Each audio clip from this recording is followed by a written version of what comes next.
dann wollte ich mir noch eine andere Sache mit euch heute noch angucken. Und zwar der YouTube-Kanal Gabe Follower, der auch ganz, ganz groß ist auf Twitter, der ständig irgendwelche Leaks raushaut zu Counter-Strike und so. Also das ist der Account, dem man folgen sollte, wenn man mitbekommen möchte, was demnächst in CS2 passiert. Ne? Also ihr seht ja schon an den Screenshot. Da wird richtig in den Files gesucht. Der hat immer den neuesten Shit. Hier, guck mal, so kann es aussehen. Und der hat ein Video heute hochgeladen mit einigen Sachen, die wohl neu gefunden wurden in CS2. Das wollte ich mir mit euch angucken. Ich glaube, der kommt aus der Ukraine. Deswegen hat er einen relativ strengen Akzent. Das gleich vorweg. Ich werde hier und da mal ein paar Sachen dann nochmal auf Deutsch erklären, falls jemand Schwierigkeiten hat, das zu verstehen. Aber ich glaube, das ist ein ganz interessantes Video. Titel heißt Clothing, also Klamotten. Mobile Release, ich glaube, das ist toll. Pets, also Haustiere. Und Anticheat VAC Live. 11 Minuten geht das. Wir gucken mal rein. Vielleicht lernen wir noch irgendwas Neues und hören was Interessantes. Limited testing of Counter-Strike 2 started more than 2 months ago, and since then the developers haven't released a single major update. At the same time, CSGO ending its life cycle on the highest note possible, and despite the lack of any new gameplay content, the game still managed to achieve a previously unseen online of 1.8 million 1.8 Million Average Players, aber Major-Finale haben deutlich weniger geguckt als vorher. current players. And while things are pretty much fine on their own, developers decided to take a tactical break to gather momentum, complete all things related to the last major tournament, and only then slowly start to release content for Counter-Strike 2. Hey everyone, Max at the microphone again, and all visuals in this video recorded in bootleg tools based on pieces of multiple source to games like Dota 2, Half-Life Alyx or Apache Desk Job. And today I'm gonna show and tell you everything I haven't mentioned before, so let's get right into it. One of the oldest things that continues to regularly appear and which has popped up again in CS2 are taunts. And it's not just a small mention in the code, it's almost ready to... Okay, das habe ich auf jeden Fall auch schon auf Twitter gesehen. Also es gibt Taunts zu Deutsch. Wie nennt man Taunt? Also Taunt ist jemanden, wenn du dich über den lustig machst, also wie man das in Fortnite kennt. Verspottung, genau. Wenn du in Fortnite jemanden killst, oder in welchen Spielen gab es das denn noch? Gibt es das nicht auch in Valorant? Also wo du dann so Animationen hast, wenn du jemanden killst, ne? Wo du dann sagst, hier, keine Ahnung, Later du Shit, oder machst in Fortnite diesen L-Tanz da. Da wurden in den Files Animationen gefunden, dass es das auch in Zukunft in CS2 gibt. Ich persönlich glaube nicht, dass wir das in einer Runde in einem Matchmaking machen können. Ich glaube, das ist ein bisschen zu viel des Guten. Ich glaube, dass man sowas vielleicht am Ende des Matches setzen kann, wenn man verloren hat, dass man dann eine Geste einstellen kann, die man macht, um die Gegner zu taunten. In der Runde glaube ich das nicht. Vielleicht erst nach der Runde, aber ich glaube nicht, dass du einen Kill machen kannst.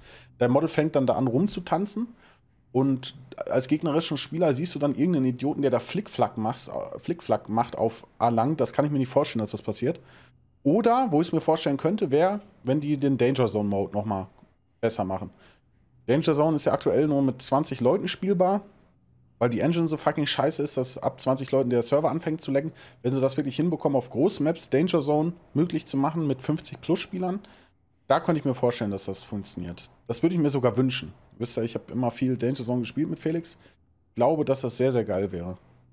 use first-person and third-person character animations. It's important to note that these animations are a mix of completely different types of taunts. Some, for example, are integrated into weapon fists or like hands from Danger Zone mode. So supposedly these first-person taunts can only be used there. But in the earliest version of CS2, when you... Das höre ich persönlich sehr gerne, weil Danger Zone habe ich halt echt richtig gefeiert.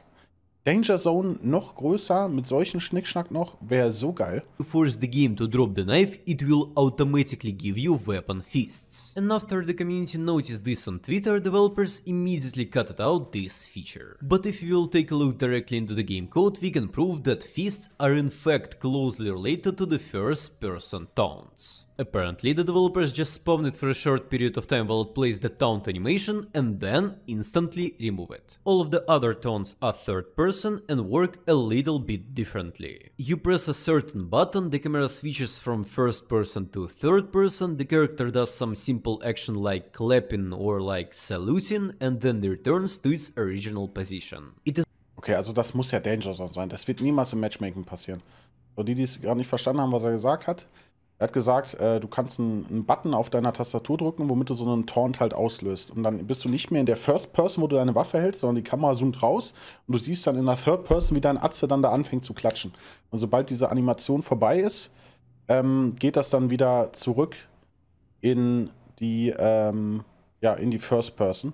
Das also im Matchmaking niemals. Also ich glaube, so weit gehen die nicht, dass das in einer Runde passiert, weil das wird ja auch bedeuten, also das wäre kein Counter-Strike mehr. Wenn dann plötzlich irgendwelche Vollidioten auf Alang da die Raupe machen und du gehst Alang raus und 5 Leute robben da auf dem Boden rum, das ist zu viel. Das werden die nicht in einem Matchmaking machen. In der Danger Zone, okay. It is important to note that all of these animations start and end while the character is holding an actual weapon in hand. So it certainly has nothing to do with the team introduction or end screen after or in the beginning of the match. Okay. Not to mention completely different namings in the animation sequences for taunts. In total, there are 10 of them. 3 for CT, 3 for T, and 4 neutral ones. But it's not clear how and when they can be used. Most likely kinda similar to TF2, there are some threats, thumbs up, press F to pay respect and all sorts of stuff, but without Fortnite dances. And if we will take a look at the leaked CSGO source code, we will find a couple of rather interesting comments from the developers about their own code. Quote: "We always allow first-person taunts, but third-person taunts are more restricted. Need a weapon to taunt. Can't taunt while zoomed. Just hardcode the team-specific taunts for now. Do a cool third-person taunt if this..." Okay, need a weapon to taunt. Ich habe gerade überlegt, ob das in der Buy-Time auch was wäre, wenn du dein Team so pushen willst, von wegen so, macht fertig hier, Leute, auf geht's. Boah, also Danger Zone könnte ja nochmal richtig geil werden. Da mache ich mir gerade ein paar Hoffnung. This weapon allows it. Obviously, that leak happened more than 6 years ago, but new taunt animations appeared only now, and apparently the developers have not changed their mind. And I think we will see something similar to taunts from the co-op mode in Portal 2 or Team Fortress 2. What's interesting, in addition to taunts, there are a huge number of new animations for the playable characters. Junge, niemals! Stell dir das mal vor! Du machst einen B-Rush und der Typ steht einfach offen auf dem Plateau rum, weil er trollt und der steht einfach nur so auf dem Plateau. For the playable characters. For example, blocking punches with your fists. Previously. Oder einer macht einen Ninja-Diffuse. Du bist B, Cutters drin als T. Bombe liegt Default. Du gehst raus, möchtest retaken, einer diffuse die Bombe und 3 Leute stehen davor und tanzen einfach. Und du weißt nicht, wo du hinschießen sollst. For example, blocking punches with your fists. Previously, you could only do a weak punch or a strong punch, but now, apparently, you can also block or counter-attack your enemy. Also finally, there are fully fledged swimming animations, because previously, in CSGO, instead of actually swimming, your characters seem to just run through the water. Das war auch mal Trash. Check out these new hostage animations, where instead of VAC and all progress in the interface, you'll see a fully animated process of how your character picks up a hostage on his shoulders. Das ist auch nice.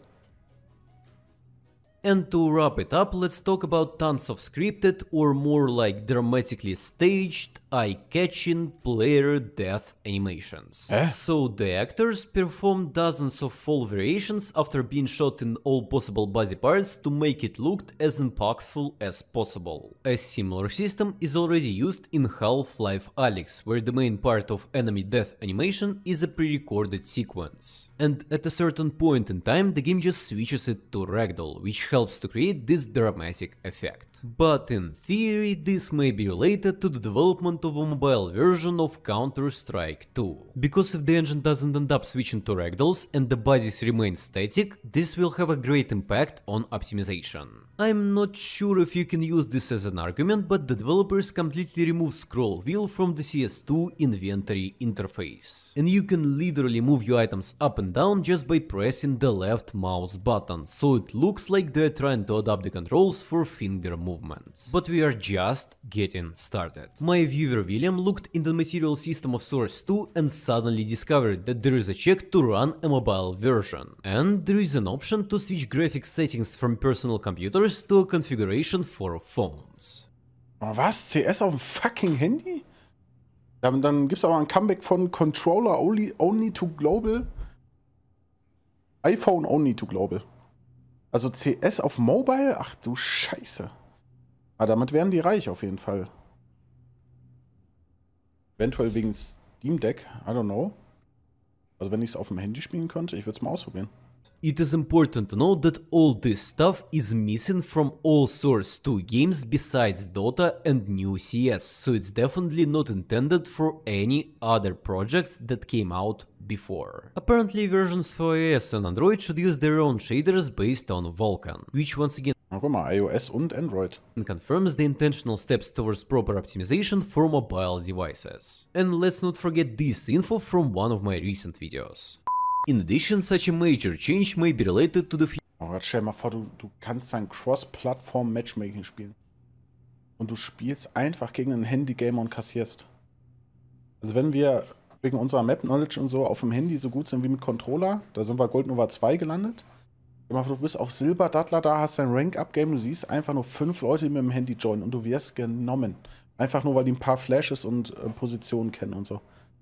Also da will wir nochmal eine Serie rausmachen. Future port of CS2 to mobile phones. About a year ago, there were rumors that developers were planning to make an iOS and Android version of the game. I've covered this many times in my videos, and in addition to the rumors, there were also actual strings that confirmed that info. These include mentions of new platforms and payment providers like Google Play and App Store. Lol. But more interestingly, the game info file for Counter-Strike 2 mentions configs for other platforms. And the only available option is connected with mobile devices. Apparently, while developing Counter-Strike 2, the developers decided to revisit some early ideas from the original. Boah, das ist aber huge, ey. Also das wird eine Money Factory sein. Also PUBG Mobile spielt ja auch so viele Gelder ein. Also ich glaube nicht, dass ich es wirklich viel spielen würde, so beim Kacken. Also du bist ja auch nicht, also beim Kacken mal so ein Shortmatch oder so. Ich meine, ich bin im Schnitt echt 25 Minuten auf dem Klo. Aber da könnte man einen ganz witzigen Content rausmachen. Game. Unless you don't know, in the earliest official CSGO concept art, Streame ich dann auch für euch vom Klo. Hab dann eine Kamera, wie ich dann auf dem Klo hock. Mit Facecam halt. Ich mach da mein Ding. Okay, was haben wir noch? Valve wants to change your clothing in CS. the developers decided to revisit some early ideas from the original game. Unless you don't know, in the earliest official CSGO concept arts, one of the options for cosmetic items was clothing. And in CS2 files, there was once again a mention of 6 slots for wearables. Similar character customization system has already been implemented in another official licensed game called Counter-Strike Online 2, which was developed under the hood of Valve and released in 2013 exclusively for Asian market. And since Valve is constantly reusing ideas from their old games, I would not be surprised if in the future we will see a full-fledged clothing system in CS2 as well. Just take a look. Here is original concept of the character. Here is a model that was added to the Asian version several years later. Das höre ich gerade zum ersten Mal. Ich wusste nicht, dass es eine Asian-Only, nochmal eine andere Counter-Strike-Version gab. Höre ich zum allerersten Mal. Das glaube ich aber nicht. Also die haben ja Model schon eingefügt. Ich glaube nicht, das kann ich mir nicht vorstellen, dass du dann alles customizen kannst mit Handschuhen, mit Oberteil, Unterteil, dass dann irgendwann in kurzer Hose und Flipflops rumrennst. Weil Visibility in Counter-Strike so ein Riesenthema ist. Es sei denn, die bringen halt irgendwelche Game-Modi raus, wie halt zum Beispiel Danger Zone, wo das halt nicht so wichtig ist, aber in einem normalen Matchmaking, im Competitive Gameplay, funktioniert das halt nicht. Also da glaube ich nicht dran. And here is CSGO's version that was added in one of the recent operations. Das ist halt schon wild and genug there are eigentlich. quite a few such examples. I think that developers will literally take the idea from Counter-Strike Online 2 and bring it to CS2 because it's not that hard to make a couple of agents customizable. And hats or other wearable parts don't have to be flashy or... Yo! Hast du einen Panda auf dem Rücken? Ein Keyboard auf dem Rücken? Hats or other wearable parts don't have to be flashy. Oder hier einfach so ein Schild oder davor, den Frame davor wollte ich eigentlich nochmal haben. Don't have to be. Ja. Mit so Engelsflügen versuchst du dich dann auf dem Spot zu verstecken und Ninja Diffuse zu machen. Dich sieht keiner. Nein, das kommt nicht. Flashy Also nicht or in dem cringy. Ausmaß. They can be done in mind with a team or specific agent. In addition to 6 slots for wearables, a new weird slot for pets was also mentioned again, and I've already touched this topic in my previous video. And then, in the files, there are some weird features like mentions of a pet capsule. At the moment, all pets have a placeholder image with a chicken, but potentially in future we can expect a whole new cosmetic item. Whether it'll be companion skins or something completely else remains unclear. The only Valve game that has pets is Haustiere? Also du wirst ja keinen B-Rush spielen und hast noch 5 Pitbulls in deinem Nacken, die Spieler auf dem Spot überfallen. Aber das ist schon interessant. Vielleicht arbeiten die ja auch nochmal an einem komplett anderen Game-Mode, wo das irgendwie funktionieren kann mit Pets als Cosmetic-Ding. Aber in einem normalen Matchmaking, und das, was wir bisher in CS kennen, wird es halt nicht funktionieren. Vielleicht machen die Danger Zone ja doch nochmal richtig, richtig krank. Das ist halt so ein Troll-Mod, wo du auch rumfliegen kannst. Vielleicht da, aber im Matchmaking werden wir es niemals sehen. Dota 2. But in 8 years they've only added one little hedgehog that just follows the player. If we will take a deeper look into Counter-Strike 2 user interface, it becomes clear that pets already have their own inventory slots, on the same level as knives, gloves, graffitis, music kits or agents. But what exactly they will do still remains unknown. Cause if it'll be like a chicken following you everywhere, it can simply give out your current position. But maybe pets will be more like a weapon charms or like keychains or... Oh, da hau bitte nicht, ey. Bitte nicht noch Weapon Charms in CS. Das habe ich schon im Valorant und diesen ganzen anderen Games nicht verstanden. Diese scheiß Anhänger da, die ganze Zeit rumwackeln. Oh, bitte nicht. Or something like that, cause pets sounds weird, I don't know. By the way, recently I told you about a new anti-cheat model called VAC Live, which automatically stopped the match if one of the players was spotted cheating. And by modifying the engine libraries a little bit, you can visualize how it will look right in the game. If suddenly the anti-cheat notices that one of the players is a cheater, the match will be stopped, there will be a huge red banner cheater detected with the caption "This match was cancelled." Das ist geil. Oh. Ich habe 15.000 Stunden in diesem Spiel und es gab nur ein einziges Mal auf Overpass die Situation, dass ich miterlebt habe, dass jemand live gebannt wurde im Match in Counter-Strike. Der wurde dann vom Server gekickt mit der Info unten im Chat halt, Hans-Peter Wackbann detected, irgendwas stand da. In Valorant habe ich das schon zweimal gehabt und da war das richtig geil. Du kriegst von irgendjemandem aufs Maul und dann kommt einfach rot rein, so rot, alles rot, dieser Nuttenbengel hatte an. Der hat einen Lifetime-Bann, der ist weg. Das war so satisfying. Da war es auch sofort nicht mehr tilt, dass er gecheatet wurde. Weil du einfach weißt, der war weg. Wenn das kommt, das wird ja so lecker. Jedes zweite Game bei uns, sehen wir hier einen roten Balken. By VAC Live. It's unclear how and when it'll be rolled out, but we can all agree that any movement towards improving the anti-cheat will be appreciated. And also, there is a new mysterious co-op game mode called Terror Hunt. We can already somewhat launch and try it ourselves, but keep in mind that it lacks launch and try it ourselves. Hunt. New Co-op Game Mode Hunt.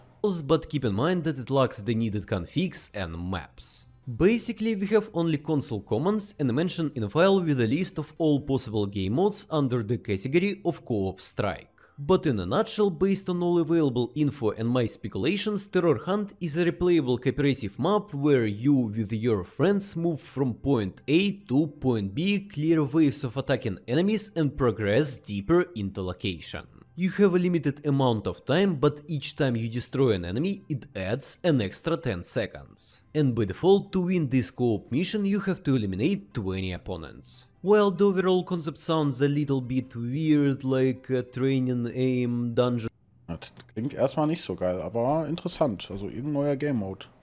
crawler map with a time limit and waves of enemies, it still might be fun to play with the friends. So leave a comment with banana emoji if you watched this far and check out my previous video where I talk about new matchmaking system in Counter-Strike 2. Oh, das klingt auch spannend. New Matchmaking System in Counter-Strike 2. Ja, das ist Escape Follower. Also Oh, ich habe den auf dem Kanal gar nicht abonniert. Der macht super geilen Content. Das sind Sachen, die ihr von mir niemals bekommen werdet, weil ich überhaupt keinen Zugang dazu habe, zu diesen Files, die der da hat und auch keine Ahnung hätte, wie man da rankommt. Ja, guck mal, ein paar neue Sachen wieder gelernt, die eventuell in CS2 kommen. Ich bin sehr, sehr gespannt. Also auf jeden Fall scheinen die an einigen Sachen zu arbeiten. Vieles davon macht noch keinen Sinn, aber nach wie vor darf man hoffen, dass da ein paar spannende Sachen kommen, wenn CS2 dann im Sommer droppt.